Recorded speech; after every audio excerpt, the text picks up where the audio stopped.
Շատ հաճախ երեխաներին որևէ տեսակի սնունդ ուտեցնելու համար, այսպես ասած, անառողջ մրցակցություն առաջացնում են ընտանիքի անդամները։ Այսինքն քաջ գիտենալով, որ երեխաներից մեկը բացարձակապես չի սիրում այդ ուտելիքը, այնուամենայնիվ որևէ խրախուսական մրցանակ խոստանալու շնորհիվ փորձում են անել այնպես, որ այդ երեխան ուտի իր համար տհաճ ուտելիքը։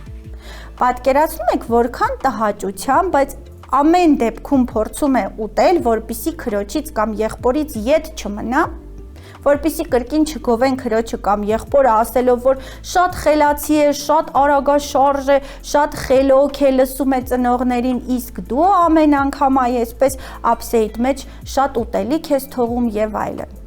Մենք էլ չէ ունենք մեր կյանքում որոշակի ուտեստներ, որոնց տեսքն անգամ մեզ համար տհաճ է, եւ պետք չէ երեխային բռնության միջոցով ստիպել ուտել այն ամենն, ինչ իր համար կարող է տհաճության պատճառ հանդիսանալ։ Էլ չեմ խոսում այն մասին, որ հաճախ կարող է այդ ամենը նաև որոշակի ալերգիկ ռեակցիայի, մաշկի ցանավորման ու այլ բարդությունների պատճառ հանդիսանալ։